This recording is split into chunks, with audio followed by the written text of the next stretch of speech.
maestra Amparo Marroquín, directora de posgrados de la UCA, maestro Omar Rincón, director de la maestría en periodismo de la Universidad de los Andes, Colombia, amigos y amigas. Bienvenidos a la cátedra inaugural de la maestría en comunicación 2013, titulada Los telepresidentes en América Latina hacia una democracia en directo. Desde la maestría hemos querido abrir estos espacios para hablar sobre la salud y la calidad de nuestra democracia, especialmente del rol de la comunicación y de los medios de comunicación en este proceso, ya que no es posible hablar de democracia sin constatar que existe una democratización de las comunicaciones. ¿Por qué hablar entonces de esta relación entre calidad de la democracia salvadoreña y democratización de las comunicaciones? Porque la calidad de la democracia implica una nueva relación entre el Estado y el ciudadano, en la que este último se convierte en protagonista de las transformaciones de la sociedad. Para introducir a Omar, aparte de decir que es un gran amigo de la universidad, un interlocutor fundamental que ha estado pendiente de este país desde hace muchísimos años, voy a leer algunos de los elementos que una fuente tan profunda como Wikipedia señala, ¿no? Esto es como para hacerle honor a todo el pensamiento light que Omar ha venido reflexionando y que seguramente quienes lo han leído saben que existe y que está ahí. Y digamos, no quiero decir con esto que esta información no es verídica, la hemos verificado, pero Wikipedia tiene esa maravilla que suele tener el pensamiento light de condensarnos algunos elementos. Omar es ensayista, periodista, profesor universitario, crítico de televisión y autor audiovisual. Ha sido investigador, profesor de comunicación y periodismo en la Universidad de los Andes. Omar estudió una maestría en educación en el CINDE de Bogotá, sacó un MA en Sony en Nueva York y estudió dirección de cine en la Universidad de Nueva York. Omar es director del Centro de Estudios de Periodismo y del posgrado en Periodismo de la Universidad de los Andes en Bogotá, es analista del diario El Tiempo y director del Centro de Competencia en Comunicación para América Latina de la Fundación Ebert. Ha sido profesor invitado en numerosas universidades, en España, en América Latina, en Ecuador, en Argentina, en México, en Chile, en Nicaragua, en distintos lugares del continente y fuera de él. Ha publicado también una serie larga de libros, entre los más importantes podemos mencionar su publicación sobre narrativas mediáticas publicada en GEDISA, textos sobre televisión, distintas entrevistas y una cantidad innumerable de artículos. De este tema que es uno de los que me dijeron que sería interesante hablar, este nombre, Los telepresidentes, responde a un libro que fue el resultado de un diálogo, como lo dijo Amparo, de América Latina. Yo le pedí, hay dos guiños en ese libro que son importantísimos, le pedí a periodistas, o sea, no le pedí a académicos, sino a periodistas que contaran historias de cómo gobernaban los presidentes de América Latina a través de la comunicación. Y sobre eso nos dimos cuenta que los presidentes de América Latina son unos genios de la comunicación, más que la democracia. O sea, son muy buenos comunicadores, pero no son tan democráticos como creemos. Entonces, basados en eso, sacamos este libro y ya hemos venido molestando con este nombre Los telepresidentes. Ya lo he cambiado, ahora lo llamo Los melopresidentes, que es lo que voy a hablar el día de hoy. Entonces, para comenzar básicamente, a mí me gusta, como siempre, comenzar contextualizando. ¿Por qué razón? Porque simplemente lo que ustedes entendemos por realidad y yo entiendo por realidad no es la misma. Simple, o sea, siempre nos armamos pequeñas historias de lo que pasa en la realidad. Entonces yo decía, ¿qué está pasando en la realidad que es concreto y que podemos compartir o no compartir, pero para que entiendas desde dónde yo entro a mirar ese mundo? Visitando la realidad, lo primero es que la democracia es una maravilla. Realmente la democracia está cumpliendo con todo. O sea, solo éxitos, democracia.com. ¿Por qué razón? Porque si ustedes miran el mundo, la gran promesa que la democracia nos hizo a todos es que todos podemos ser presidentes. Y fue Chávez, un militar feíto de la periferia, un indígena en Bolivia, un exguerrillero en Uruguay, una exguerrillera en Brasil, una señora retórica en Argentina, un empresario en Chile, un afro americano en Estados Unidos, un seductor en Italia, o sea, todo el mundo puede ser presidente. Y esa es la gran promesa de la democracia. La democracia nos dijo a todos, todo ciudadano puede ser presidente. Y hoy en día casi lo que no hay de presidentes son políticos. O sea, los políticos no los queremos para gobernar. Es rarísimo. Se cuenta que es una cosa que está pasando y que uno diría, ¿qué hacemos con eso? Pero eso habla bien. La democracia está siendo exitosa porque estamos llegando al poder, ese tipo de cosas. Segundo, otra cosa que está pasando es que la modernidad democrática está en crisis. O sea, hoy en día a los partidos políticos no les creemos absolutamente, parecen asociaciones para delinquir, más que asociaciones para gobernar o para el poder. La institucionalidad no le creemos a ninguno. Andrea decía al comienzo, ¿cuál es la institucionalidad que se le cree en América Latina? A la justicia no le creemos. Al legislativo no le creemos. Al ejecutivo más o menos le creemos. A los medios de comunicación le creemos, a las fuerzas militares les creemos, o sea, no le creemos a las institucionalidades más democráticas de todo, la justicia y lo legislativo. Ustedes saben que la democracia lo que dijo era que es el gobierno del pueblo y por el pueblo. Y si no le creemos a lo legislativo, pues estamos re mal. Entonces, esas institucionalidades están en crisis y de ahí surgen cosas como esa, los indignados que quieren que alguna cosa pase, no me voy a demorar mucho en eso, pero los indignados en España peleaban, ¿por qué razón? Contra esa política que no saben qué era, y todavía no saben qué es, que estaba ahí, que le estaba dañando su futuro. Los populismos en América Latina, ¿qué es lo que hace Chávez o Uribe, populismo de izquierda y de derecha? Brincarse la institucionalidad, les importa cero la justicia, les importa cero el sistema legislativo, les importa cero cualquier cosa. Mientras sea para mantenerse en el poder, todo vale.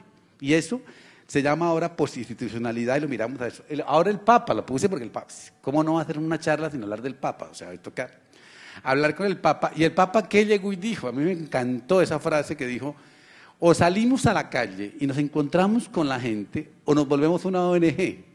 Eso es buenísimo. O sea, ahora resulta que el Papa, Chávez, Correa, Cristina y Evo unidos en el odio a las ONGs. ¿Ve? Entonces es una cosa que de izquierda y derecha, las ONGs que venían reemplazando la institucionalidad, ahora tampoco la quiere nadie. O sea, ya ahora no queremos ser ONGeros, ya queremos salir huyendo de allá y eran los buenos, pero cuando viene un ONGero uno ve como que allá viene un burgués de los derechos humanos, burgués de la acción social, o sea que tampoco funciona. Los ambientalistas andan bravos con la política, solamente quieren defender árboles y quieren defender animales y quieren defender eso y no les importa si la gente se muere de hambre o no. Esto no importa los problemas existenciales de la sociedad, sino que importa es defender la naturaleza porque sí. Y entonces se ponen furiosos, es una nueva religión que va contra todo el mundo. Y el ciberactivismo, son súper guerreros del internet, en la casa son valientes y hacen Facebook y atacan a todo el mundo y después se acuestan cansados de hacer política. Entonces se dan cuenta, ha surgido un mundo rarísimo. Es la democracia moderna la que está en crisis y esto está pasando por ahí. Y un tercero, que es divino, a pesar de todas estas cosas que yo les digo, la vieja democracia sigue feliz del mundo. O sea, le dice a todo el mundo, le dice a los papas, a los indignados, a los populistas, ambientalistas, ciberactivistas, ustedes quieren cambiar el mundo, tienen que cambiarlo con nosotros. Protesten, hagan lo que quieran, salgan a la calle, hagan en internet, manifiesten lo que quieran, pero ustedes tienen que pasar por nosotros, por el legislativo. Y si nosotros no queremos, pues no hacemos los cambios. ¿Y qué? Pasen por aquí. Preséntense, armamos una ley, conversamos, dialogamos y después no hacemos nada. Y segundo, si quieren tener buenos presidentes, pues armen partidos, pero los partidos que tenemos son los nuestros. O sea, ustedes aquí en El Salvador podrán querer traer nuevos presidentes, pero o pasan por Arena, o pasan por el Frente, o pasan por Gana, pero no pueden pasar por otro lado, ¿no? Creamos el movimiento partidista anarquista de El Salvador. Pues no pueden. Entonces, la institucionalidad está haciendo como un Jurassic Politics, que digo yo, que es muy chévere, es protesten y hagan lo que quieran, pero los decidimos con nosotros. Y eso que ha creado una frustración muy terrible. Aló. una frustración muy terrible. ¿Por qué una frustración muy terrible? Porque entonces todos nos frustramos, los indignados frustrados. Porque decimos, estamos protestando, pero nada pasa. Los populistas frustrados porque por más populistas que sean, se muere el rey y desaparece el populismo y otra vez a lo mismo. El Papa, pues este Papa salió un poquitico contestón, pero ya lo calmarán, o sea, que ya se calma y tranquilo. O sea, el hecho, como decía Maradona, con ese oro y tanto pobre en el mundo, entonces esa parte no va a poder hacer mucho. Los ambientalistas seguirán peleando contra eso, pero seguirán las mineras haciendo lo que se les da la gana. O sea, se dan cuenta que es muy frustrante el mundo, porque es todos unidos por una nueva política, pero nada se puede cambiar. Porque el mundo jurásico funciona, porque no, el sistema mismo no deja que se mueva ese tipo de cosas. Esa fue mi visita a la realidad. Y por último, pues que entonces en ese mundo, ¿qué está pasando? Pues pasan nuevas características. Una primera, por llamarla de una manera técnica, es que estamos habitando una religiosización de la sociedad. Queremos creer, todos queremos creer, sobre todo los jóvenes, quieren creer en alguna cosa, sí, aunque sea en el Real Madrid, pero creer en alguna cosa, o sea, queremos que algo tenga sentido. Entonces a esto técnicamente le puede llamar, necesitamos reencantamiento del mundo, y es verdad. ¿Qué ha sido lo bonito de Francisco, el Papa Francisco? Que pues todos hemos hablado de eso y el tipo dice cosas bonitas y tuvo novia y fue de San Lorenzo y el tipo le ha cantado la verdad a todo el mundo y entonces vienen a decirle que en la dictadura estuvo callado y entonces todo el mundo le dicen ábrase del parche, eso no importa, ese muchacho está como bonito. Entonces necesitamos creer. Las sociedades también necesitan creencias y todo el que proponga creencias funciona. Bueno, ustedes están aquí en una sociedad que si la segunda institución en credibilidad después de la Iglesia Católica son los evangélicos, está demostrado que es una sociedad que quiere creer en que las cosas puedan pasar. Una sociedad que está perdiendo el pudor y dice, lo popular vale. ¿De dónde aquí tenemos que hacer democracias al estilo gringo o europeo? Queremos hacer democracias al estilo nuestro, populares. Lo que vale nuestra cumbia, lo que vale nuestra pupusas, lo que vale es lo nuestro. O sea, queremos una política al estilo popusa donde le quepa todo con sabor. O sea, necesitamos que lo popular entre a funcionar y por eso lo popular, ya lo dijo Jesús Martín Barbero, tiene una fuerza vital y es que se basa en el reconocimiento. Queremos que nos reconozcan. Decíamos antes de comenzar que uno de los temas más jodidos que nos pasa a los profesores es aprender los nombres de los estudiantes. Si yo le digo, este niño, pues este niño se pone furioso, me dice, yo me llamo, ¿cómo es tu nombre? ¿Cómo?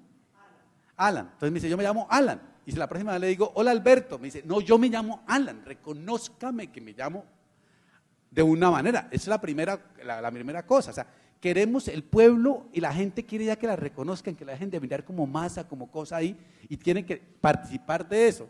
El personalismo, ¿por qué el personalismo es interesante? Porque es el principio de autoridad, nosotros le creemos a una persona. O sea, nosotros no le creemos a un sistema, nosotros le creemos a Saca, o le creemos a Ortiz, o le creemos a Funes, le creemos a la persona. Es una relación personalizada, no es una relación generalista ya con una cosa extrañísima. A Obama, uno a Obama le cree, a los demócratas y al gobierno norteamericano no le cree mucho, a Chávez se le cree. Ahora el problema de Nicolás Maduro es cómo le creen a Nicolás Maduro. Entonces, es el personismo, porque es la autoridad que nos va guiando, y aparece una figura que habla Laclau, para citar a alguien europeo, argentino, que es interesante, que estamos hablando de la postinstitucionalidad, que son los populismos del siglo XXI. Laclau sacó una cosa que es súper bonita para aprender en política, dice, ojo, este es uno de los mejores teóricos que hay de la ciencia política y de la democracia en el mundo. Y este man dice, está defendiendo los populismos de América Latina, de Chávez, de Correa, de Cristina, y dice, es que como la institucionalidad era frustrante, Jurassic Politics Park existía, pues está lógico que para que haya cambios haya que brincarse esa institucionalidad y pensar en una postinstitucionalidad. Por eso él está defendiendo lo que está pasando en Argentina, en Ecuador, en Bolivia, porque dice es que con las instituciones actuales no se puede. Los europeos dicen que es la institucionalidad la que define la democracia. Entonces los alemanes, por ejemplo, dicen, cuando se brinca uno el sistema de justicia o el sistema legislativo, está acabando con la democracia. Laclau dice, no, como no están funcionando, tenemos que brincárnoslas y crear nuevas institucionalidades, lo cual es una cosa de un debate importante en la democracia que está pasando actualmente. Y por último, triunfan los celebrities. Las celebrities son sujetos que se vuelven famosos y que hacen cosas más por el entretenimiento que por lo que hacen o por lo que dicen. Una celebrity es J.Lo. Ella va a los premios, no sé qué, Oscar, y a pesar de que dicen que fue la peor vestida, fue la de que todos hablaron. El Papa, ¿por qué ella es celebrity? Porque no salió con la cruz de oro, salió con la cruz de no sé qué, porque no se quiso poner la bata elegante, porque fue a pagar su cuenta en el hotelito, porque no quiso usar el BMW sino el Volkswagen, o sea, se volvió celebrity y comenzó a hacer cosas distintas dentro de ese tipo de elementos. Entonces, Chávez, ¿qué es? Una celebrity, o era, o sigue siendo una celebrity, esa nos va a ser eterna.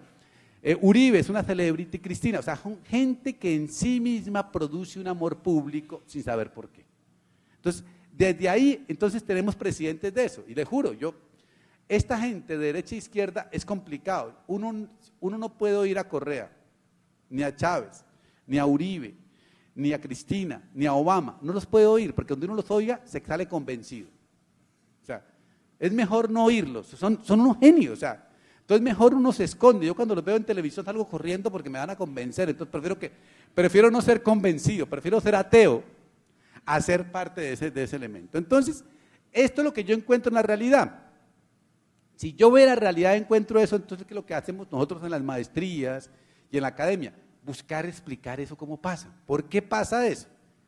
Y lo que tenemos que hacer es explicar esto desde la teoría, no hacer al revés que lo que a veces hacemos los profesores, que es hacer teorías para aplicarlas a la realidad a ver si se parecen. ¿Sí ven? El camino es distinto, es cómo se explica eso. Y de ahí surgen 3 o 4 argumentos que son los que yo voy a tratar de contarles en el tiempo que me queda. Primer argumento de lo que yo creo que está pasando ahí, obviamente es que la clave para comprender hoy la política está en la comunicación. Hoy más que gobernar se comunica. O sea, todo el aparato de Funes está en función de comunicar más que de gobernar. El aparato de Chávez está en función de comunicar más que de gobernar. El aparato de Obama está más en función de comunicar que el de Rajoy. No estoy hablando ideológicamente de una parte.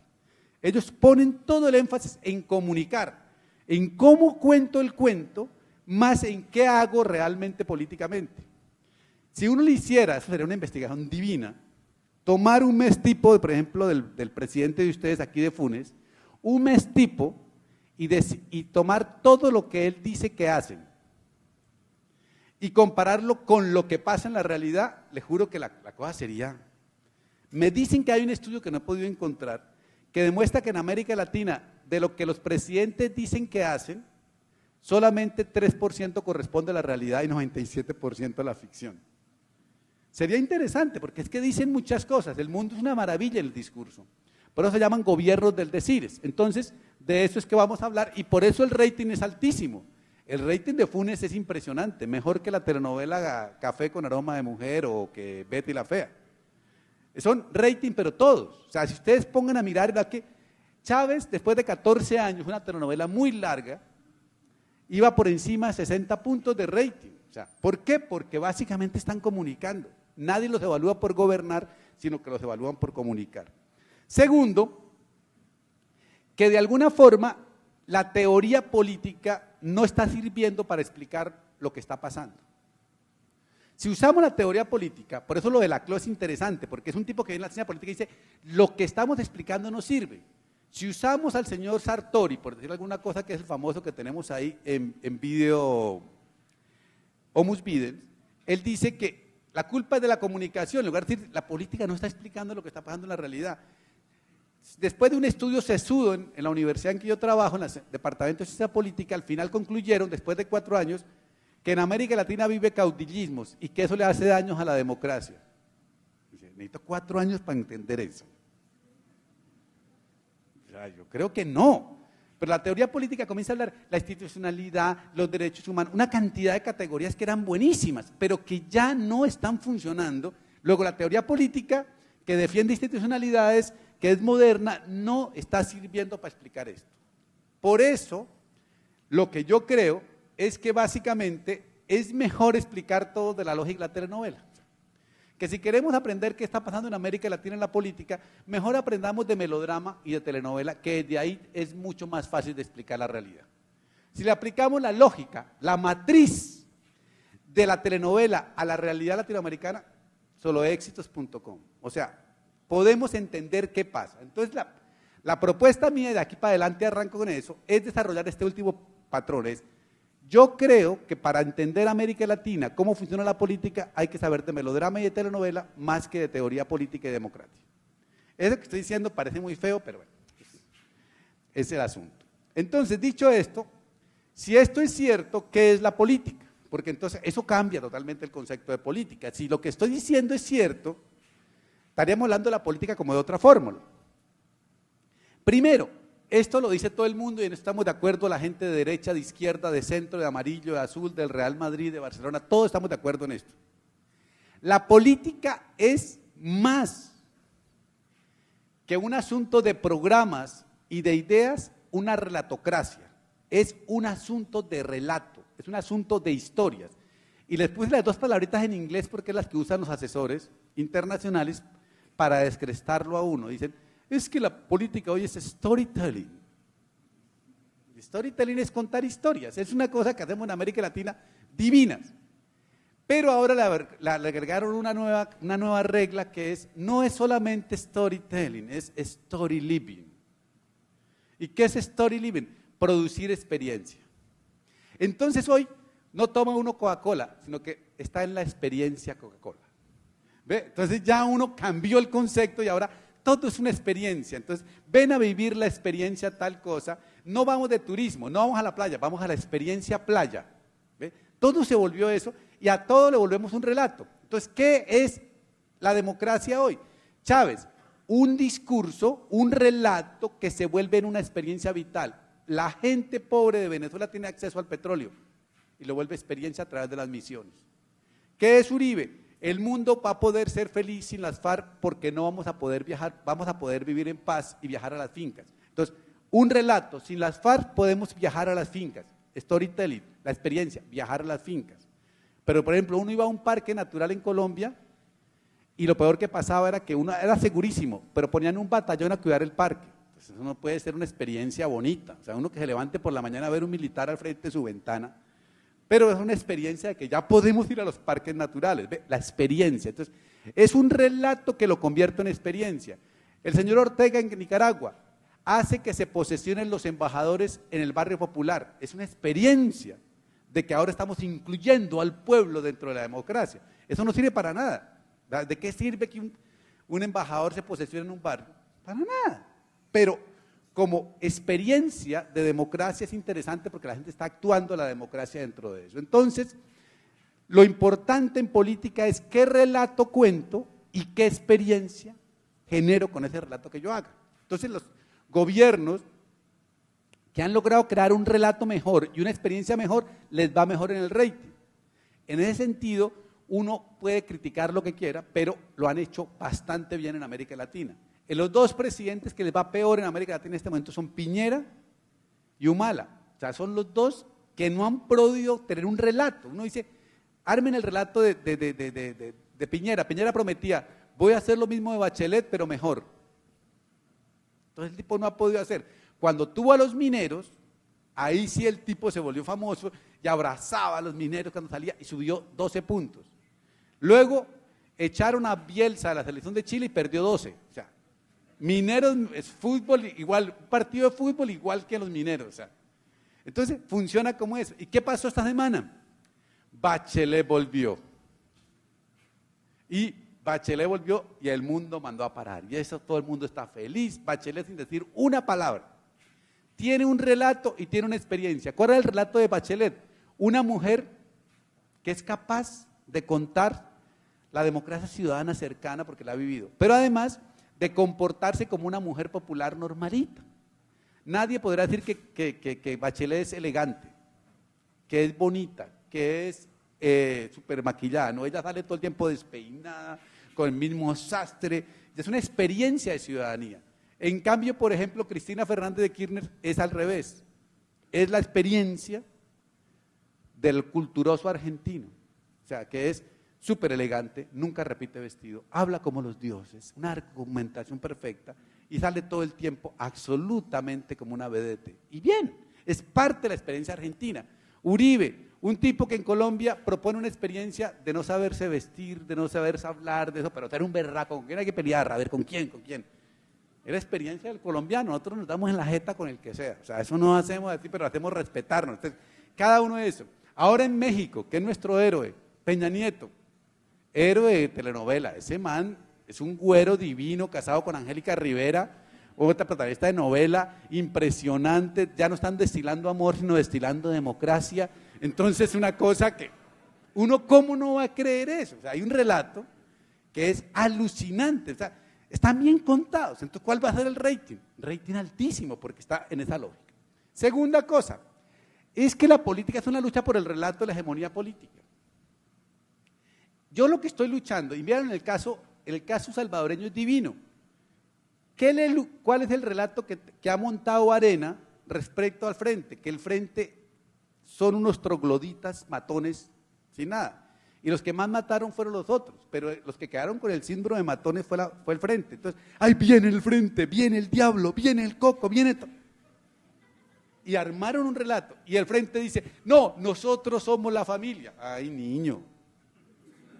La familia se la gana ya Arena, entonces peleemos por otra cosa, pero la verdad es que el Frente es familia, viene una tradición familiar, es colectivo, pero perdieron el concepto de familia porque la familia siempre es de derecha, la familia nunca es de izquierda. O sea, entonces, ahí hay una lucha por el relato, y entonces uno, esto es lo mío, esto es lo otro, y aparece Mauricio Funes en la mitad y va feliz ahí por la mitad del camino, porque él es de un ladito y del otro ladito, o sea, es una cosita así como que brinca para un lado, es como una cumbia de lado a lado. Entonces, digo, ese tipo de cosas son la lucha por el relato. Eso es lo importante. Entonces, si yo no lucho por ese relato, es ¿quién pasa la historia? ¿Qué está haciendo Peña Nieto? Peña Nieto en este momento lo está haciendo como los dioses, pero mejor dicho es que ojalá si todos los ganadores de telenovela fueran como él. El tipo lleva gobernando 2 meses, 3 meses, y ya esta semana logró unir a todos los partidos y presentar una ley de unidad nacional para desmonopolizar Televisa, la televisión, y desmonopolizar las telecomunicaciones de Slim. Eso ni en los mejores sueños más utópicos de nosotros estaba. Y con eso el tipo le está diciendo al PAN, vea, ustedes duraron aquí 12 años y no fueron capaces de hacer nada. Yo en 3 meses ya pude parar a Televisa, y ustedes decían que yo venía por Televisa. Pues no, aquí estoy parado por eso. Entonces, digamos que eso es lo importante. Entonces, ¿cómo uno lucha por el relato de la hegemonía política? Es, yo quiero ser recordado por eso. El caso aquí, por eso decía muy, muy claramente Centroamérica, a mí me parece terrible lo que le pasó a la izquierda centroamericana, que quedó con el pecado de la violencia, mientras la derecha quedó con el pecado de la democracia. O sea, es una cosa rarísima, porque el que más mató fue la derecha. Pero eso no, ellos quedaron perfectos. Es como si ellos fueran los demócratas.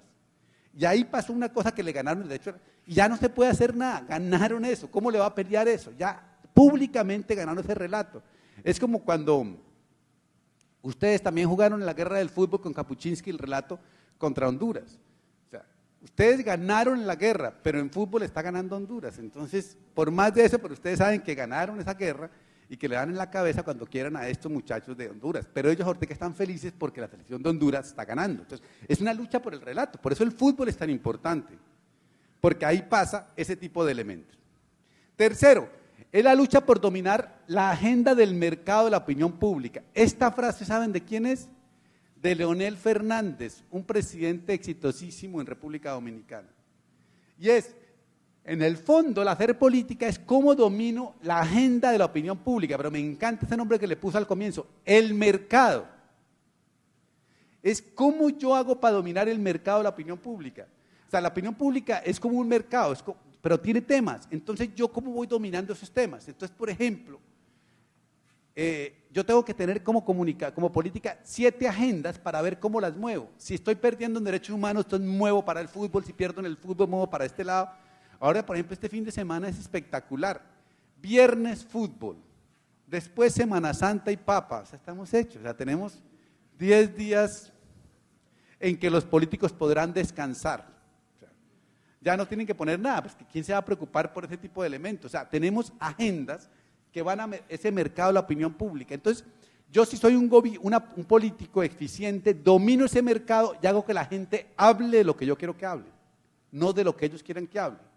Y en ese sentido los medios de comunicación son bastante útiles para trabajar esta agenda. Cuarto, lucha por la libertad de expresión, y esto es el nuevo ítem en América Latina. Los otros tres ya digamos que son históricos. El nuevo es que hoy hacer política es pelearle el lugar de la libertad de expresión a los medios de comunicación. Hasta el siglo XX, final del siglo XX, la libertad de expresión era propiedad de los medios de comunicación. Y de pronto los gobiernos se dieron cuenta que no está tan bien que sean de parte de eso. Hay que lucharle el poder de la libertad de expresión. Ustedes, medios de comunicación, no son los dueños de la libertad de expresión. Y Correa, Uribe, todos comienzan a pelearle, derecha e izquierda. Y ahora Peña Nieto le está peleando el poder a Televisa. ¿Por qué? Porque ahí se está jugando la política. O sea, ahí es donde está pasando la cosa. La libertad de expresión ya no es propiedad de los medios privados. La libertad de expresión ya es un asunto de lucha democrática, es la cancha de la democracia, y por eso se le discute desde el discurso, se discute desde las leyes y se discute desde la judicialización. Señor periodista, usted está haciendo injuria y calumnia, sin demanda. Se le está peleando el derecho a la gente a opinar, y por eso los medios de comunicación ahora parecen el club de la queja. La Sociedad Interamericana de Prensa, que es riquísima, tiene todos los medios de comunicación a su favor, sale diciendo, es que nos están atacando, es que nos están pegando. ¿Cuándo han visto a empresarios quejándose? Y van a Washington y dicen, por favor defiéndanos que nos están pegando. No es como raro. La otra vez en Bogotá, una reunión de la CIP, y yo les dije eso, ustedes, el club de la queja, ustedes dominaron durante un siglo y ahora están quejando todo el tiempo. Tienen que comenzar a pelear también. O sea, dejen de ser tan pusilánimes y comienzan a decir, ustedes no son los dueños.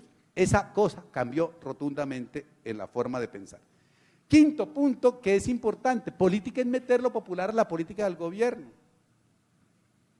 El gran aporte que ha hecho gente como Chávez, como Evo, como toda esta gente, es que le metieron pueblo a la democracia.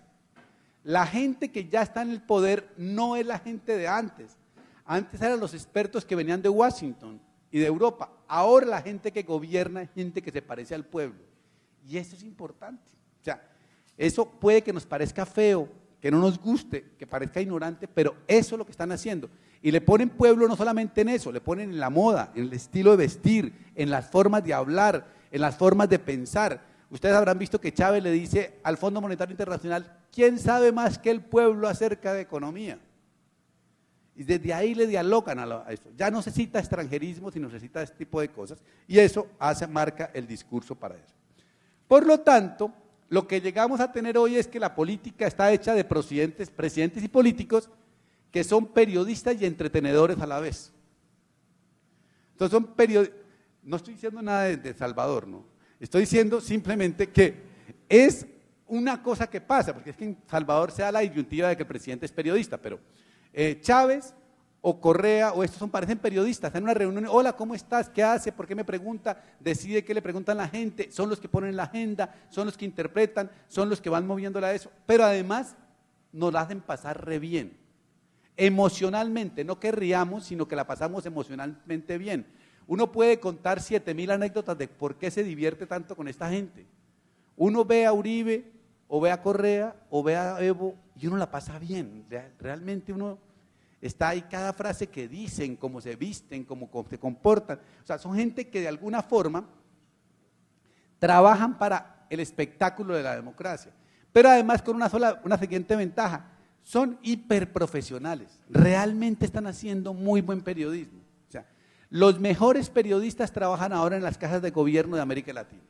No trabajan en periódicos, ni en canales de televisión, ni en agencias de noticias. Los mejores periodistas los contratan las presidencias de la República y, claro, logran hacer cosas como las que yo escuché en Bogotá, que decía una periodista, yo ahora que trabajo en la casa presidencial me publican más que cuando trabajaba en El Tiempo.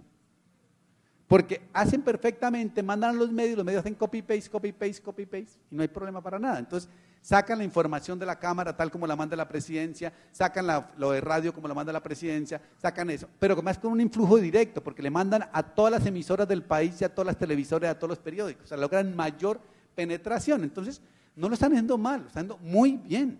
O sea, técnicamente uno podrá criticarlos, pero lo están haciendo perfectamente como dice las reglas de comunicación. Y por último, pues obviamente, la conclusión es que la política es una democracia emocional espectáculo. La política es una performatividad, que siempre lo fue.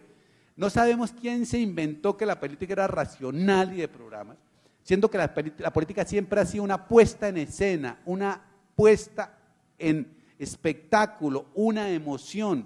Eso es lo que la política ha hecho todo el tiempo y por eso llegamos al Estado comunicador. Entonces, si decimos que esto es la política, se dan cuenta que viene aquí una persona de ciencia política y va a decir, no, eso no es la política son programas, partidos, instituciones, ideologías.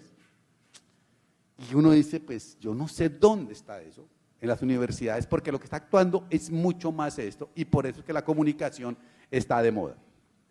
Dicho esto, entonces pasemos a lo que les ha prometido. Las 10 reglas de la telenovela puestas en escena para entender la política de América Latina. Entonces voy a decir las 10 reglas, o sea, los criterios con los que se hace una telenovela para mirar cómo actúan en la política de América Latina. Primero, hombre puro salva mujer equivocada. Las telenovelas son esa frase en las dos versiones. Una telenovela es mujer pura salva hombre equivocado generalmente. La mujer es pura, se enamora de un cretino, se acuesta con él en el capítulo 1 o 2, después el cretino se va a 99 capítulos de paseo con otras mujeres y en el capítulo 100 le dice, sálvame mujer pura, y la mujer está ahí lista para salvarlo, se casan y son felices. Esa es la historia de la telenovela. En Colombia es al revés, es hombre puro salva mujer equivocada, porque siempre tenemos Pedro el Escamoso, Martín el Inútil, Pobre Diablo, o sea, todos son hombres perdidos, puros, pero las mujeres son las que se van de rumba y después vienen nosotros nos toca salvarlas, pero esa es la única diferencia. Entonces, pero visto desde ahí, hombre puro, Chávez salva a pueblo equivocado que se ha acostado con los adecos, se ha acostado con los de la democracia cristiana, ha perdido y no ha tenido nada que hacer. Hombre puro Uribe salva a mujer equivocada colombiana que ha votado por la Frente Nacional, por la derecha, por Andrés Pastrana, por una cantidad de cretinos. Mujer pura Cristina salva a pueblo equivocado argentino que se entregó a Menem y se entregó a todos estos. O sea, hay una salvación que nos proponen por amor. Y esto es tan serio que ustedes miren la palabra amor en Google con Hugo Chávez, por ejemplo. La palabra que más usaba al final decía, yo los seguiré amando si Dios me deja. Divino. O sea, eso parece un amor total de pareja. Es que Dios quiere, yo te seguiré amando. Y era la frase que usó Chávez en los últimos tiempos y contra esas dos cosas no se puedan. Ellos lo que expresan es amor. Entonces, fíjense que estos presidentes se venden como salvadores de personas que hemos vivido equivocadas en la política. Es que ustedes se han equivocado, pueblo, se han entregado a los tal. Y entonces, en esa equivocación ustedes no han podido llegar a ser. Entonces, nos venden ese elemento. ¿Qué le dijo Peña Nieto a México? Ustedes se fueron con el malo del PAN y miren lo que les pasó. Yo les prometo que les voy a amar al estilo PRI. Es un amor macho, fuerte, protector, bonito, histórico, y la gente se fue feliz. No les tenía que decir nada más. Por eso él no tenía que ir a debates. Es ¿quién me ama mejor? Piensen en ese tipo de cosas. ¿Quién es el que me va a amar a mí como pueblo? Y entramos todos nosotros y nos comportamos como una mujer enamorada o un hombre enamorado, que nos molesta cosas. Es que me molestó la palabra que usó. Es que me molestó esa actitud. ¿Ve? No decimos, me molestó el programa. Me molestan pequeñas cosas que son las que entran a determinar eso. Segundo, es un héroe salvador, un superhéroe moral. O sea, el protagonista no basta con ser bonito, sino que tiene que tener un valor moral para desarrollar. Uribe, superhéroe moral, al tipo le han matado a su papá las FARC.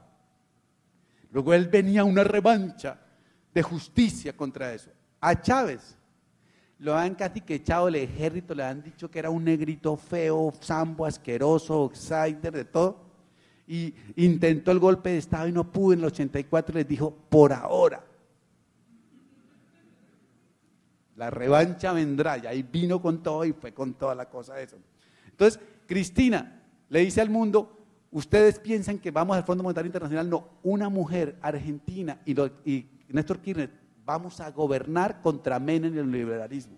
O sea, Lula, todos son superhéroes. Lula, un tipo venido del sindicalismo, que sale adelante, ese tipo de cosas. Mujica, un guerrillero, que el tipo, pues, parece todo menos presidente, viene de abajo, vive en la chacra y es un héroe moral que va para eso. Entonces se cuenta que los que se comportan ahí, ¿quiénes no se comportan como eso?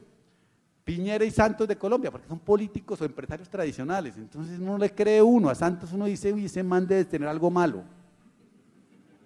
ese man fue rico, todo rico es malo, o sea, si para llegar a ser rico eso tuvo que haber hecho alguna barbaridad, robó a alguien del pueblo, entonces está comportándose como él, entonces se dan cuenta, Obama mismo, Obama es un superhéroe de moral, o sea, ese man habla, camina, uno lo ve caminar y dice, ay, tan bonito, es que es como una cosa como que va como por encima, ¿no? Es como que parecía que no caminara, ¿no? Es una cosa como Dios así por encima. Entonces, ese tipo de cosas son héroes salvadores. Si no encontramos un héroe salvador, pues no tenemos nada que hacer. Entonces, Santos, ¿qué salvador es? Si el tipo le pregunta, y fue muy honesto, ¿usted le gusta mucho el poder, señor Santos?, le dijeron.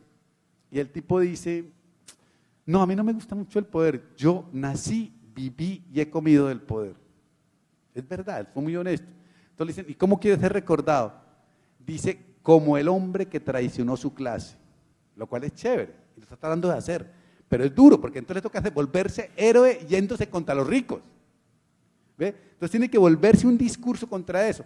Peña Nieto, superhéroe de moral, es el nuevo México, el joven, el optimista, el que quiere echar para adelante, el que va para triunfar, es un nuevo México, no es el viejo PRI, es el nuevo PRI. Es el nuevo concepto de salvación y viene a salvarlo de ese chiquitico peleón que era este Calderón y de ese feísimo que es el ogro y el diablo del demonio AMLO, y entonces aparece este que es como, él no tiene que decir que ama a los mexicanos, él es México con amor, o sea, es una cosa distinta, entonces la gente pues uno pues le cree, nunca habla, luego no tiene ideas, no importa, porque no hay que creer, se le nota que me quiere, o sea, se le nota. Entonces ese tipo de cosas funcionan como.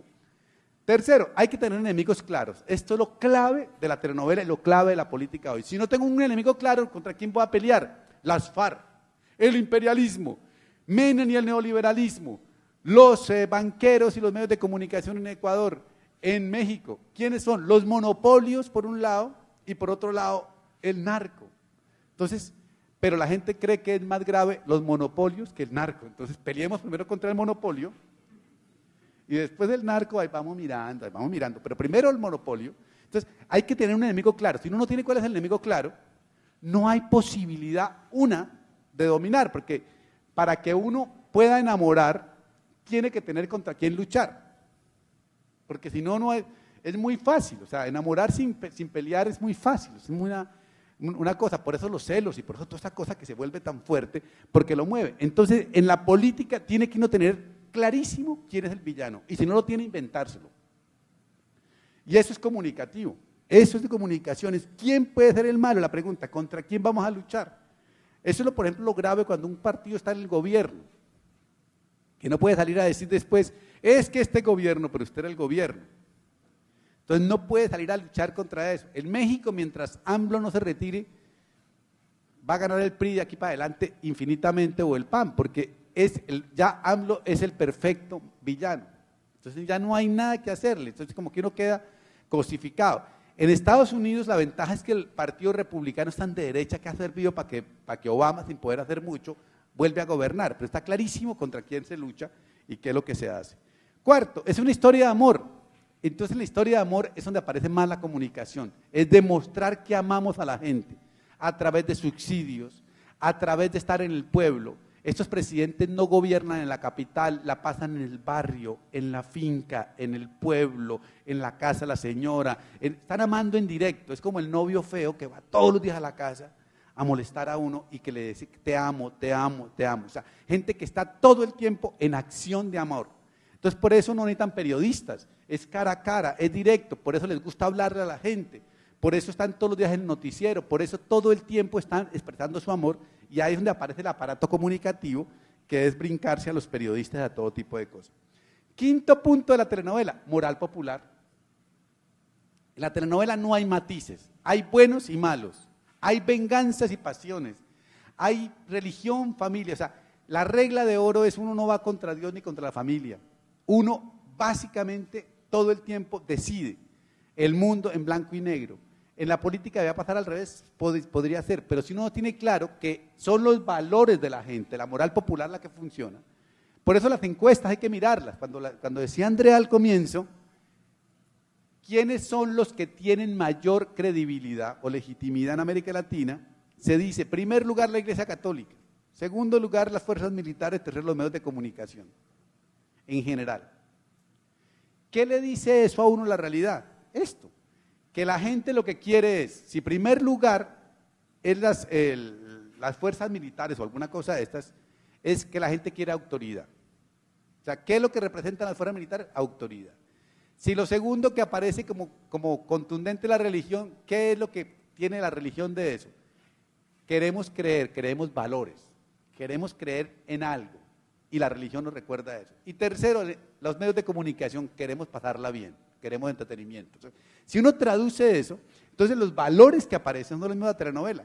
En la telenovela, por ejemplo, para que ustedes simplemente sepan, no hay policías buenos. ¿Por qué? Porque en la realidad no creemos que la policía sea buena, o sea, simple. En la telenovela no hay Estado, ustedes no han visto un presidente o un senador o un sistema judicial, todo eso, si aparece son malísimos. Lo único bueno que hay es la familia. ¿Por qué? Porque en la sociedad normalmente creemos que la familia es el centro de autoridad democrático que tenemos en América Latina, o sea, eso es lo que más creemos. Entonces, si se dan cuenta, entonces uno cuando hace política, lo que tiene que entender desde comunicación es en qué valores inscribe la experiencia de cultura política de la gente. Y esto se nos ha olvidado. La cultura política de la gente está atravesada más por familia, tradición y propiedad que por otras cosas. Sin embargo, nosotros queremos hablar de cultura política como los derechos humanos, la solidaridad ambiental, ¿cómo es que llama? La seguridad alimentaria. ¿Quién entiende? Nomás expliquen qué es la seguridad alimentaria. Yo toca tener una campaña para explicar eso. Que no está mal que tengan esos valores. Ojo, no estoy diciendo que eso no sea importante. Eso es importante para hacer buena política. Pero para hacer política real tenemos que pararnos en los valores de las culturas populares de la gente. O sea, no en los valores de la democracia. Entonces, esto es parte de la telenovela y es parte del juicio para eso. Sexto, lenguaje elemental. Hay que hablar, pensar y sentir como el pueblo. Hay que hablar en los términos del pueblo. Yo no puedo decirle en arenga popular, como dijo Montaigne. La gente no sabe quién es Montaigne. Y les digo una frase de esas todas impresionantes: si uno no se pierde en sí mismo, no es capaz de encontrarse. La gente mirará como. En cambio, se llega y dice, como decían en mi pueblo, al toro no lo capan dos veces. La gente entiende perfectamente, el referente es el de la gente. Dense cuenta que los políticos no usan referentes internacionales, globales, teóricos, que no está mal que tenerlos, pero lo que estoy diciendo, en el espacio interno se pueden tener, pero en el espacio de comunicación yo debo hablar en las formas en que la gente habla y en las formas en que la gente funciona. Y ahí es distinto. En el libro de los telepresidentes, por ejemplo, Lula todo el tiempo habla de fútbol. Es que Brasil juega bonito. Y él comienza, nunca antes en Brasil había un sindicalista que hubiera llegado al poder. Nunca antes en Brasil hubiéramos tenido un mundial de fútbol como el de 2014. Nunca antes en Brasil podemos tener los Juegos Olímpicos. Lástima que ahora no está de presidente, porque nunca antes como ahora parece que Brasil va a perder el mundial. Entonces, eso les recuerda a los años 50. El drama de Brasil ahora es buenísimo. Les va a pasar lo mismo que pasó cuando hicieron el mundial pasado, de que está jugando la selección muy mal. Pero entonces arman un discurso. Uribe es todo el tiempo, todo el mundo es terrorista, todo lo que se mueve es terrorista. ¿Ve? Es Evo Morales, todo lo que se mueva es opresión blanca. Entonces es buenísimo. Entonces Evo hace eso. Correa, todo lo que se mueva son banqueros, corruptos, delincuentes, todo tipo de cosas. Entonces arman un discurso con el que funciona. Solamente para que, en este lenguaje elemental, para que se den cuenta, estaba en Ecuador, en Manta, y entonces paré un taxi para ir a la universidad y me dice el señor taxista, ¿para dónde va? Para la universidad. ¿Y qué va a hacer? Dice, un taller. ¿Con quién? Con periodistas. y me dice el señor, ¿usted me puede hacer un favor? El taxista le digo, sí. Le dice que son una manada de sinvergüenzas. Y yo, bueno, señor taxista, yo le digo que son una manada de sinvergüenzas, pero dígame por qué, porque yo tengo que explicarles por qué. Dice, muy fácil, por 3 razones. Primero, porque no tienen criterio. No saben con qué criterio escogen las noticias ni con qué criterio informan. Y yo, el taxista sabe, o sea, es verdad, yo estoy de acuerdo con eso, compro. Me parece que sí, que no tienen criterio. Segundo, porque no tienen cultura general y uno sin cultura general no puede tener criterio. Y yo, de acuerdo, o sea, si uno no tiene cultura general es un ignorante y un periodista tiene que tener cultura general. Y tercero, ¿por qué? Porque los que producimos la realidad somos nosotros no debemos pagarle a ellos, sino que ellos debían pagarnos a nosotros por la información. Y yo ya. Entonces llegué a las clases y les dije, miren lo que les mandan decir. Y entonces les conté, y entonces todos me dijeron, eso es lo que el presidente viene diciendo, y la gente ya compró el discurso del presidente. O sea, habla desde la lógica de la gente. Graduó de críticos de medios a todos los ciudadanos ecuatorianos o argentinos o bolivianos. Con ellos usted ya no hay que hacer taller, no hay que ir a la universidad a estudiar nada. Usted llega a Argentina, a Ecuador, a Bolivia y cualquier ciudadano de la calle coge el medio y le hace un análisis. No, esto es mentira porque claro, el título está tendencioso. La palabra que usan no es la adecuada. Entonces, ¿a qué hora se graduaron de críticos de medios estos muchachos? Porque los presidentes metieron al pueblo en ese discurso y hablaron como él. Entonces, ahí funciona muy bien ese tipo de cosas. Entonces, le meten eso. Vaya a Venezuela, en Venezuela ya es terrible. O sea, en Venezuela yo soy hincha de un equipo de fútbol en Colombia que es Santa Fe, que es rojo. Si me pongo esa camiseta en Venezuela ya soy chavista. Todo lo rojo que se mueve en Venezuela es chavista. Entonces, eso se vuelve una cosa terrible. Entonces, hay una guerra ya emocional contra ese tipo de cosas porque se habla como de eso. O se acuerdan lo de Chávez con las frases que decía, con las palabras que dice, como le decía a Capriles, majunche, y nadie sabía que era majunche, y después apareció que todo el mundo comenzó a decir mucho majunche, y todo el mundo comenzaron a decir esas palabras, porque el tipo cifrinos, escuálidos, y comienzan a tener un lenguaje con el cual se van comunicando, entonces no hacen parte de ese tipo de elementos. Séptimo, melodrama. La telenovela es melodrama y la política también. ¿Qué significa el melodrama? El melodrama fue creado en la Revolución Francesa y significa la entrada del pueblo a la expresividad.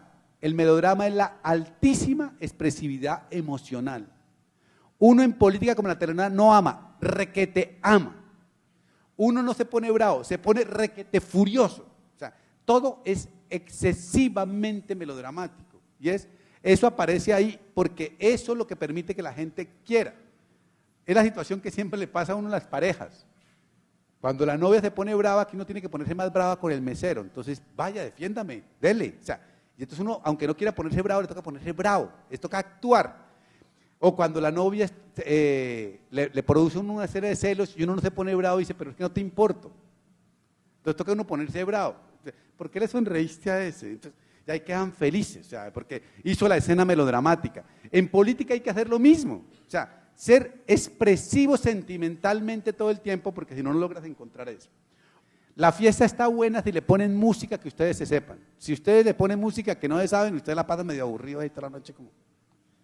Pero si le ponen una canción que ustedes sepan, eso la cantan 40,000 veces y nadie les dice, uy, tan estúpido, bailando lo mismo de siempre, no. Porque el placer está en el goce que ya conoce uno. En política es lo mismo. En Uribe era, por ejemplo, fatal. Él podía ir a inaugurar un jardín de infantes y siempre arrancaba. El jardín de infantes es muy importante porque la seguridad democrática, y dele, siempre no cambiaba de discurso, era como repetir lo mismo eternamente porque la gente asiste al mismo ritual. Los que son más adultos les toca una cosa muy complicada, es cuando uno lleva 30 años yendo donde la suegra a almorzar todos los sábados, por ejemplo. Y sabe que la pareja depende de eso. O sea, que el día que diga no voy, qué problema tan terrible. O sea, es el ritual de la repetición lo que mantiene lo popular. La telenovela es así y así también es la política. Rituales de repetición. No es de innovaciones. Hay que cada rato reinterpretar y reactuar la misma escena cuantas veces sea necesario. Noveno, el secretismo. Obviamente que en la telenovela como en la política está basado en secretos. O sea, todo el tiempo lo que vemos es que la telenovela, ¿quién será hijo? ¿De quién será el hijo de la protagonista? ¿Quién se enamoró de quién? ¿Quién le puso los cuernos a quién? ¿De quién es el padre? Todas esas cosas. En política eso es lo máximo. O sea, todo el tiempo es que un ministro me contó, un amigo de mi amigo me contó, el otro me contó, y es ruede cantidad de secretos, y eso hace que la gente viva emocionada. Los periodistas viven fascinados que le contaron un minisecreto, otro minisecreto. Entonces, hay toda una cosa de oscuridad que la transparencia no está defendiendo, que haría parte de ese tipo. Y por último, la promesa de la democracia, de la política y de la telenovela es la misma. La promesa es, vamos a ascender socialmente, vamos a encontrar el amor y vamos a encontrar la justicia. Si quieren, la promesa política es, vamos a mejorar como país, vamos a aumentar nuestra capacidad de consumo, nuestra capacidad educativa, los vamos a querer mucho y la justicia por fin triunfará. En la telenovela funciona, en la política no tanto, pero si lo miran por el lado de Chávez, ascenso social, mucha gente subió de clase. Hay una nueva clase media en Venezuela y en estos países. El amor, Chávez los quería profundamente. Y la justicia, pues se están vengando de los ricos. Entonces eso para ellos ya es justicia, puede que para uno no, pero funciona como ese tipo de elementos. En el caso gringo, parte del problema es que no, el ascenso social se paró. Obama los quiere mucho y la justicia funciona, pero el ascenso social se paró por la crisis económica. Entonces eso lo tiene un poquito fregado. Entonces el principio es exactamente así. Si esto pasa, ¿qué pasa? Pues de alguna forma que la telenovela, el melodrama y la política consisten en meter pueblo a la democracia, en meterle pueblo al poder. Entonces, que esto está evidentemente puesto ahí. Y segundo, obvio, que es un final de amor eterno, por eso todos quieren la reelección. ¿Ve? Como el amor es eterno, queremos segunda parte, queremos tercera parte, queremos cuarta parte. Eso no pasaba. Hasta el siglo XX, en América Latina casi ningún país había reelección, ahora casi en todos los países hay reelección. Todos quieren ser reelegidos. ¿Por qué? Porque el amor triunfó y de alguna manera terminó, se puso por el lado adecuado. Bueno, listo esto era para mostrarles solamente lo de México. Vean. Las 10 parejas más atractivas de México, Peña Nieto y Angélica Rivera. Ustedes saben que Peña Nieto era el gobernador del Estado de México. Es que Televisa es lo máximo. O sea, si algo que es, Televisa reinventó la telenovela, después de Televisa hizo la telenovela que todos conocemos, que se casaron y fueron felices. Ahora con Televisa hizo una de la vida real que reinventó la telenovela. Peña Nieto era el gobernador del Estado de México. Angélica Rivera es la protagonista de Destilando Amor, la telenovela de mayor éxito del momento. Se enamoran los dos en televisión. Y el amor de él se volvió de chisme. Se casan y son felices. Ahí está la pareja más atractiva, la boda, la primera dama, hombre de poder, o sea, que son cosas que le han molestado por internet, pero se casan y el final ya no es el matrimonio, sino la telenovela comienza con el amor, se casan y termina con la presidencia. Ya es una reinvención de la telenovela. La próxima telenovela tiene que terminar en la presidencia. Ya es posible imaginarse que el final feliz no es el matrimonio, sino la presidencia. Entonces, lo cual ya es una reinvención. Afortunadamente por ahora va bien, pero técnicamente la historia de México es una auténtica constatación de lo que estoy diciendo, de que el melodrama funciona adecuadamente. Entonces, partiendo de esto, y con esto concluimos, no sé si con esto o con la siguiente, que estoy muy demorado, la política a partir de esto devino ¿qué cosas? Muy concreto.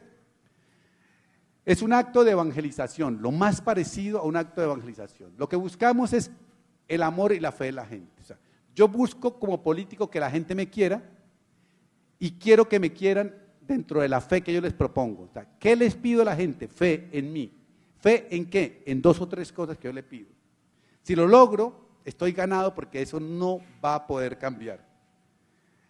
Obviamente, lucha por el relato y la experiencia de la política. Entonces, por ejemplo, en esa lucha por el relato y la experiencia, que fue lo que al comienzo les dije, Chávez es religión.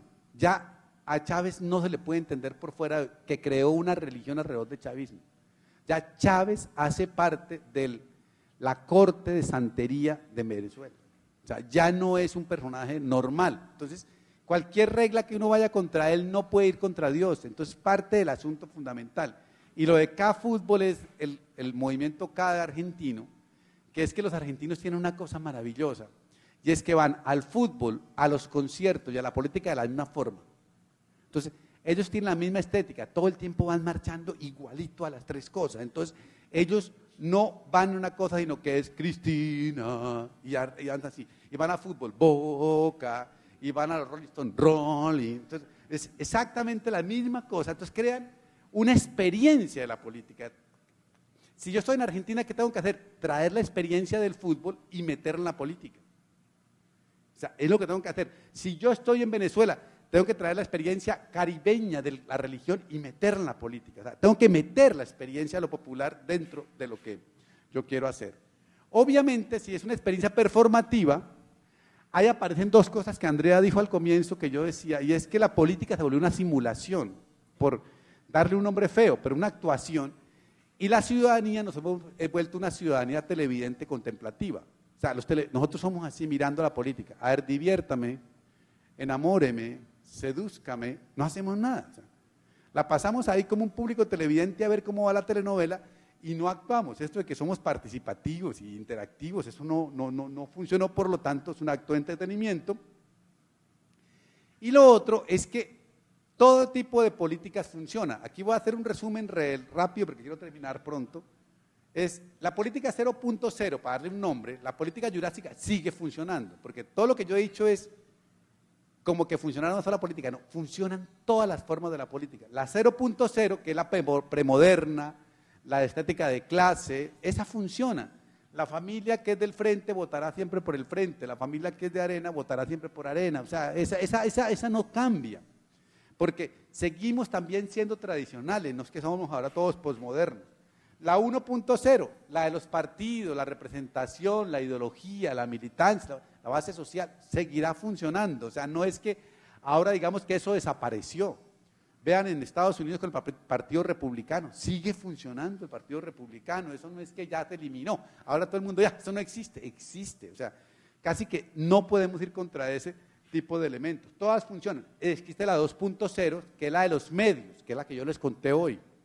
La mediática del poder, la que yo les acabo de contar, es esa del melodrama, donde los medios luchan por el mercado de la opinión pública, también existe como tal, pero también existe la 3.0, que es la que todo el mundo dice que es la maravillosa, la de Internet.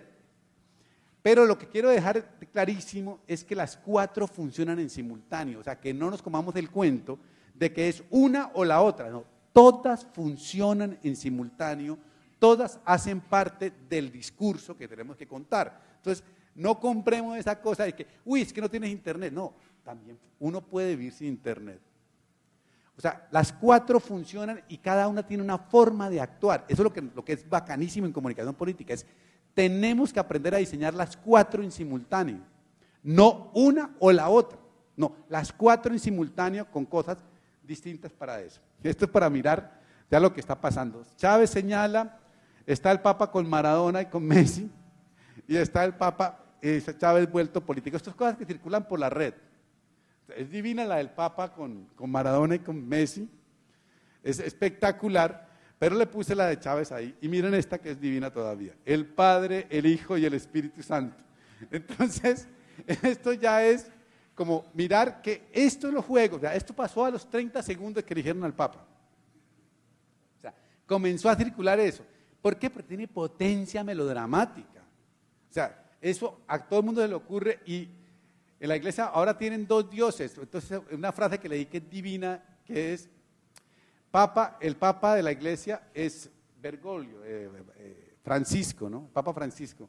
Pero como la iglesia es maradoniana, entonces el Dios es Maradona. Entonces, el Papa de la iglesia maradoniana es Bergoglio. Entonces, una cosa como que juegan a todo ese tipo de cosas. Y abajo es un santuario de Chávez, para ver que por ahí es que se mueve la política. Termino con esto para eso, para quedar con algunas reflexiones. Entonces, como les decía, yo arranqué en Telepresidentes y termino en Melopolítica. ¿Por qué Melopolítica? Porque es el eje del melodrama como manera de interpretar la política. Y la pregunta ahí es, como he hablado también de los medios, la pregunta que todos nos hacemos y que debemos responder y que hacen los politólogos es esta. ¿Será que los medios de comunicación y la televisión son lo que nos ha llevado a esta democracia cínica, espectáculo, farandulera, a esta a esta política de simulación, a esta ciudadanía contemplativa? Los de ciencia política dicen que sí, que la culpa de que la democracia se ha vuelto espectáculo efecto emocional, simulativa, contemplativa, es culpa de la comunicación y de la televisión sobre todo. O sea, la respuesta es desde ciencia política, es que sí, que definitivamente eso funciona. La respuesta de nosotros, los comunicadores, es no, eso no es problema nuestro. El problema es que hay crisis de representatividad en los partidos, las ideologías, los programas, hay crisis en las viejas lógicas de liderazgo político. Nosotros mandamos para otro lado. La culpa no es nuestra, es que los partidos no funcionan, es que los liderazgos no funcionan. ¿Usted qué quiere que hagamos nosotros? Nosotros entramos a reemplazarlo porque ustedes no saben hacerlo de ustedes. O sea, casi que es una defensa que estamos haciendo nosotros de esa película. Segundo, no, eso tiene que ver con la crisis ética de la sociedad, es que la corrupción y la injusticia está por toda parte, luego no es culpa de los medios de comunicación. ¿Nosotros qué culpa tenemos de la corrupción? Los políticos son corruptos y la justicia no sirve, es la impunidad, nosotros no tenemos nada que hacer eso. Los medios están ayudando porque es que antes ustedes hacen todo al revés. Y tercera, no, tiene que ver con el desencanto de la democracia, es que la democracia no ha funcionado, o sea, la gente creyó en la democracia no dio para comer, no dio para vivir, no dio para nada, luego no es problema nuestro. Pero la respuesta sí puede ser sí. ¿Por qué puede ser sí? Porque es que los medios se han dedicado a hablar tan mal de la política, que han hecho que la política sea lo peor que le ha pasado a la sociedad. O sea, ustedes abran un periódico, oigan una radio, en la televisión, todo el mundo habla mal de la política. Es que es la porquería, es que son ladrones, es que son corruptos, es que no tienen para nada, es que la democracia no. O sea, los medios de comunicación han encargado de armar un relato de la política que es realmente lamentable y tienen culpa de un poco en este tipo de cosas. Sí, porque los medios se volvieron actores políticos. Entonces ya, de alguna forma, si hoy el actor político en Colombia o en Venezuela o en Chile o en Argentina ya no son los partidos, sino que los medios son los que hacen oposición. En Estados Unidos la posición de Obama es Fox News, no el Partido Republicano. Si uno ve ese tipo de cosas, entonces uno tiene por concluir que, oiga, si es culpa de la comunicación que esto esté pasando. Y sexto, sí, claro, es que lo más grave es esto, y esto, los que están aquí en la maestría o en el diplomado, por favor piénsenlo, es que parece que la comunicación no tuviera ideología. O sea, uno le aplica los mismos principios a un candidato de derecha, de izquierda, de centro, fascista, anarquista, y da lo mismo. La fórmula de comunicación parece que no tuviera ideología. Y los asesores de campañas, asesores políticos hacen lo mismo para cualquier candidato, entonces lo cual es terrible, porque realmente uno sí debería pensar que puede que no nos quede corazón, pero que nos quede alguito de ideología. O sea, es una cosa. JJ Rendón, que es uno de los tipos más terribles que le pasa a la política en América Latina, porque basa la política, las campañas políticas en la mentira del otro, lo llama rumorología. En una entrevista dijo, es que la ética es para los filósofos, a mí me interesa ganar campañas. Eso es terrible, porque es como llegar al punto, y eso es lo que está pensando la gente de nosotros los de comunicación, que nos vendemos al mejor postor. Entonces hay que pensar eso en ese universo y mirar qué se puede hacer para eso. Finales, son 3 nomás, tranquilos. Lo primero es recuperar a un señor que es famoso, que es alemán pero que vivió en Chile, que se llama Néstor Lerner. ¿Néstor? Norbert Lerner, ya estoy kirchnerista. Norbert Lerner, que dice que lo que hay que hacer son 2 cosas, transformar la política, o sea, la práctica institucional, y transformar lo político.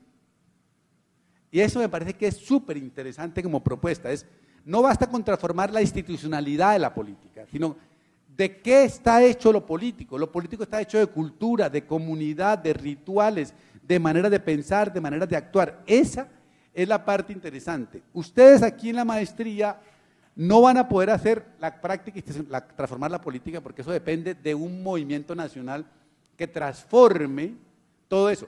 Pero lo que sí se aprende en comunicación y en una maestría es cómo transformar lo que es lo político. Cómo hacer que lo político comience a ser pensado de formas distintas y a ser trabajado de formas distintas. Ese es el reto de una maestría en comunicación política. Lo otro es que técnicamente tenemos que apostarle a que queremos pasar de una democracia cínica de celebrities a una democracia radical de ciudadanos, como horizonte. Puede que nunca lo logremos, pero que tengamos un horizonte donde digamos no estamos felices con esta democracia cínica y sí queremos una democracia de ciudadanos, porque es la que nos parece que funciona mejor. Y creo que eso es válido. Tenemos que luchar por eso, ¿y no para qué?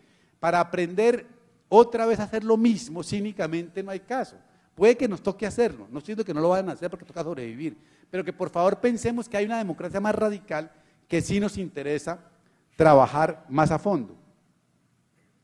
Y tercero, pues hombre, como dice Charly García, que es muy importante, el futuro del país es muy importante como para dejarlo a los políticos. O sea, tenemos que hacer algo porque si no, eso nos va a fregar y Charly García siempre dice la verdad. Muchas gracias.